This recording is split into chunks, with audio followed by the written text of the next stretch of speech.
नानाला शाळेत सोडा, त्याचं आवरलंय. दिंडीत कुठं जायचंय? दिंडीत पंढरपूरला जायचं. काय खातो तो? होय, आईला घेऊन जातो का दिंडीत मग? बर बर. कपडे भरले का पिशवीत?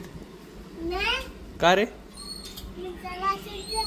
तो असेच जातोय. मागायला कधी येतो? उद्या येतो. बर बर, बाय. तर तुम्ही बघू शकता हे आमचं घर, म्हणजे आमचा हा एरिया, आणि याच्या पलीकडे आहे ना तिकडं रोड आहे जो टेम्पो उभा राहिला आहे ना, काळ्या कलरचा. आपल्याला फक्त टप दिसतोय वरचा. तर तिथनं सगळ्या दिंड्या जातात आणि तुम्ही आवाजही ऐकू शकता. अशा मला असं वाटतं 2-4 दिंड्यात ऐकत राहतात सध्या तरी.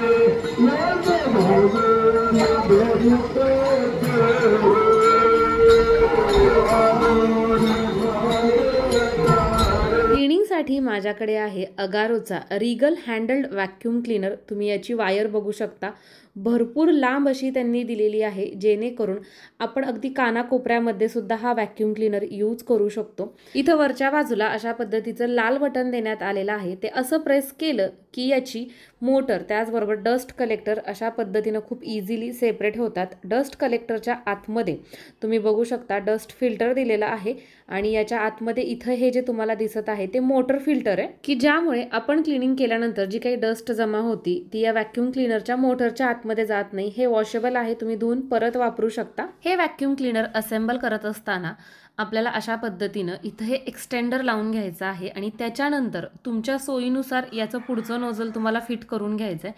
म्हणजे तुम्हाला अगदी अडगळीतल्या भागातलं क्लिनिंग करायचं असेल किंवा अगदी वरवरचं साफसफाई करायची असेल तर त्या हिशोबानं इथं आपल्याला 2 ते 3 नोझल्स देण्यात आलेले आहेत, ते आपल्याला वापरायचे आहेत. तुम्ही बघू शकता अशा पद्धतीनं हे मी सर्व तुम्हाला लावून दाखवलेले आहेत.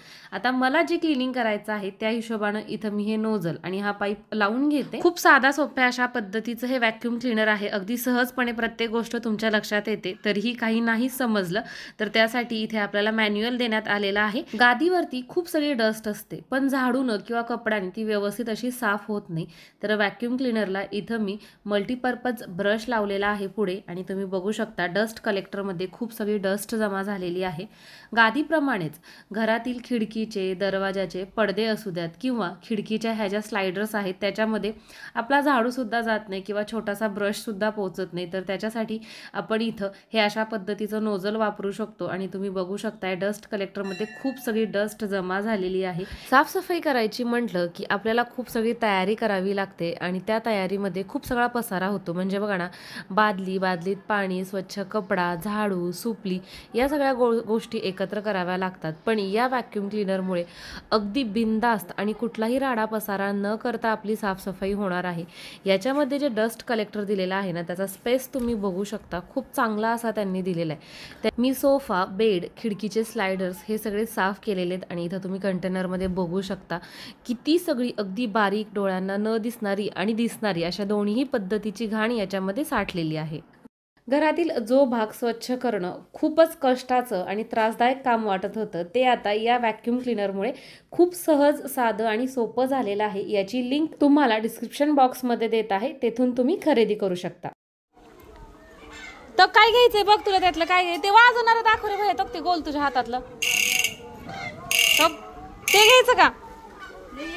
हा, ह्यांचा फुगा उचल राधा, हे फुटल फुगा. नाही तसं नाही, बरं दे ते.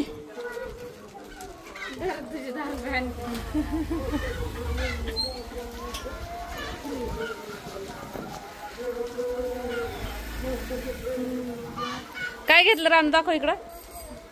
उडवता येतं का? उडव बरं. दिंडीचा स्वयंपाक झाला का बाबू?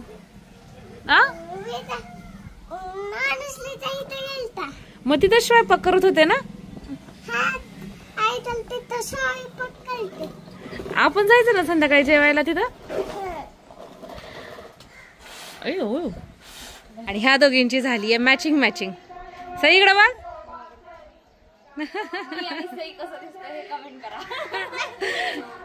आणि आता बघा राधिकाची साडी आणि ही माझी साडी. आमच्या दोघींच्या साड्या सेम सेम आहेत. आमच्या पप्पांच्या दुकानात घेतल्या होत्या. तर माझी साडी मला वाटतं याच्या अगोदरच्या एखाद्या ब्लॉग मध्ये तुम्ही पाहिली असेल. पण आमच्या दोघींच्या ह्या सोबत सोबत साड्या कशा वाटतात कमेंट करून सांगा. तर असं आहे ना आवाज येते म्हणजे ते गवळणी वगैरे असं काय म्हणतात ना, गवळण वगैरे म्हणतात ना, त्याचे आवाज येतात. आणि गल्लीत माणसं पण वाढलेली आहेत. दिंडीतली माणसं अशी येतात पुढे पुढे पुढे. तर आता आमचा चहा खरं तर उकळतोय. चला होतं म्हणजे तिकडे जायला पटकन चहा पिऊन येतो. कानूच्या गेटअप काय नाही ग. मग सगळेजण तिथं जाऊन नसते उभं. तू कधी साडी नेसायची?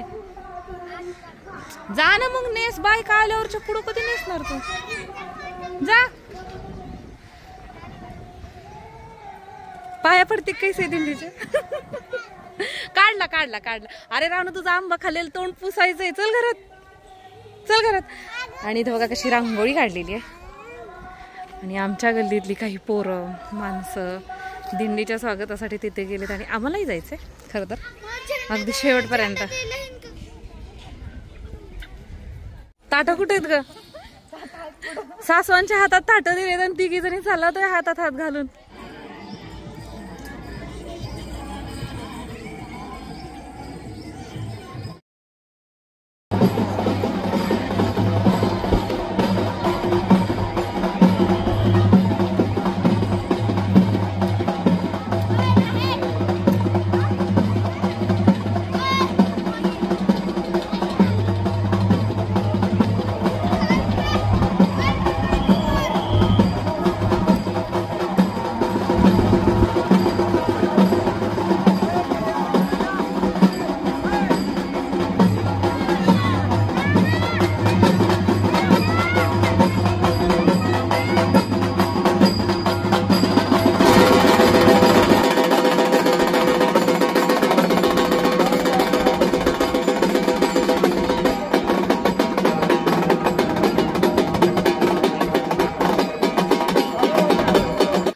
कालचा दिवस आणि आजचा दिवस या 2 दिवसामध्ये ना आमच्या गावामध्ये प्रचंड दिंड्या येतात. म्हणजे आता मी तुम्हाला सांगूही शकायचे नाही की साधारण किती दिंड्या येतात. पण सकाळपासून संध्याकाळी 6 वाजेपर्यंत आहे ना कंटिन्युअसली असा आवाज येतो. म्हणजे ते टाळ मृदुंग त्याचबरोबर विठ्ठल नामाचा जो काही गजर असतो ना तो सगळा. तर तशाच पद्धतीने ना आजच्या दिवशी गेल्या 2 वर्षापासून आमच्या घरी 3 वारकरी येत आहेत. लेडीज आहेत. तर त्यांच्यासाठी आम्ही स्वयंपाक करत असतो. इथं तुम्ही बघू शकता अशा पद्धतीचा सगळा स्वयंपाक केलेला आहे. मस्त अशी भज्याची आमटी केलेली आहे. वरण भात, आपली स्पेशल अशी सोलापुरी शेंगदाणा चटणी, बटाट्याची सुक्की भाजी केलेली आणि सोबतच आपले लाडूसुद्धा मी त्यांच्या ताटामध्ये ठेवणार आहे. आल्या आल्या तिघीही मस्त फ्रेश झाल्या. तोंड हातपाय हे धुतलं, चहा पाणी झालं आणि थोड्या वेळ म्हणजे इतकं चालून येतात तरी देखील कीर्तनासाठी तेवढ्याच आपण कसं म्हणतो उल्हास आणि त्या बसतात. तर कीर्तन करायला गेल्यानंतर कीर्तन ऐकायला गेल्यानंतर आम्ही स्वयंपाक केला आणि आता त्या आलेल्या आहेत. तर ताट करतोय. तर छान असं मस्त हे ताट दिसतंय. बघताच तुमच्याही तोंडाला पाणी आलं ना. सेम अशाच पद्धतीनं त्या तिघींनाही स्वयंपाक खूप आवडला आणि दरवर्षी जेवण झालं ना हात धुतल्यानंतर त्या तिघी आशीर्वाद देतात की अन्नदाता सुखी भव.